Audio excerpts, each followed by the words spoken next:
Pernah nggak kamu masuk ke sebuah ruangan dan tanpa alasan yang jelas kamu langsung ngerasa nyaman? Atau sebaliknya, masuk ke ruangan yang lain dan tiba-tiba kepalamu terasa penuh, sumpek, bahkan pengen cepat keluar? Itu bukan kebetulan, itu adalah psikologi arsitektur. Ilmu yang diam-diam mempengaruhi mood kalian, fokus, bahkan cara kita bergerak setiap hari. Dan hari ini gue bakal bongkar 3 rahasia penting yang banyak orang nggak sadar, tapi dipakai banyak arsitek untuk mempelajarinya.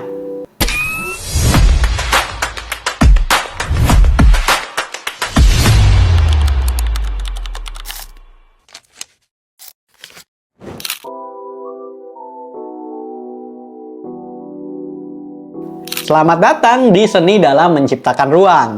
Kita sering berpikir kalau kitalah yang menggunakan ruang. Padahal yang terjadi adalah ruang yang membentuk perilaku kita. Gue berikan sedikit contoh sederhana. Coba kalian perhatikan kantor-kantor yang open plan, meja rapatnya terbuka dan tanpa sekat. Orang jadi lebih sering mengobrol, kolaborasi pun meningkat drastis. Bukan karena mereka lebih ramah, tapi karena ruangnya memancing interaksi tersebut. Contoh lainnya adalah kamar tidur. Kamar tidur yang penuh barang, lighting kuning redup, dan langit-langit terlalu rendah akan membuat otak merasa sempit dan memicu rasa terkurung.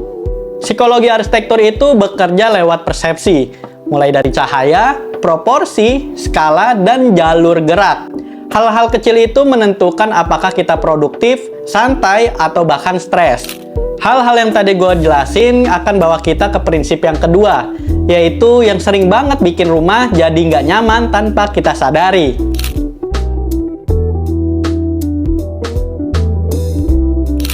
Dalam arsitektur, proporsi adalah bahasa pertama. Plafon yang tinggi akan memberikan kesan lega, meningkatkan kreativitas, dan bikin kita terasa bebas. Sedangkan plafon rendah dengan jarak dinding yang dekat akan memberikan rasa aman dan intim, yang cocok digunakan untuk ruang tidur ataupun ruang baca.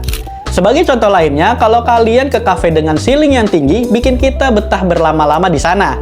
Tapi kalau ke kamar tidur dengan plafon terlalu tinggi, justru terasa dingin dan kesan ruang menjadi tidak intim. Arsitektur itu selalu bermain di antara dua perasaan, luas versus intim.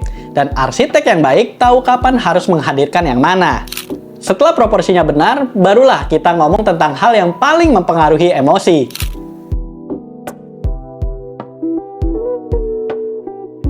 Cahaya dan warna adalah psikolog paling kuat di arsitektur. Cahaya alami bikin ruang terasa hidup, bikin produktivitas naik, dan menurunkan tingkat stres kita.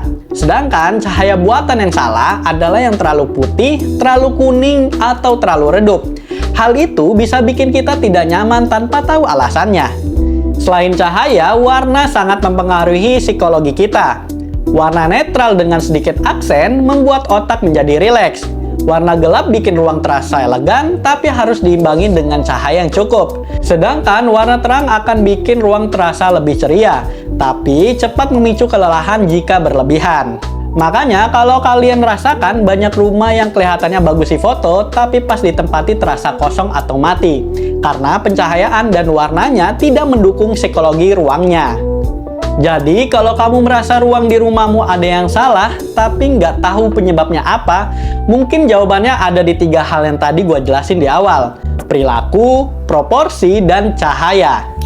Ruang hunian itu bukan cuma tempat tinggal saja, tapi dapat mempengaruhi siapa kita setiap harinya.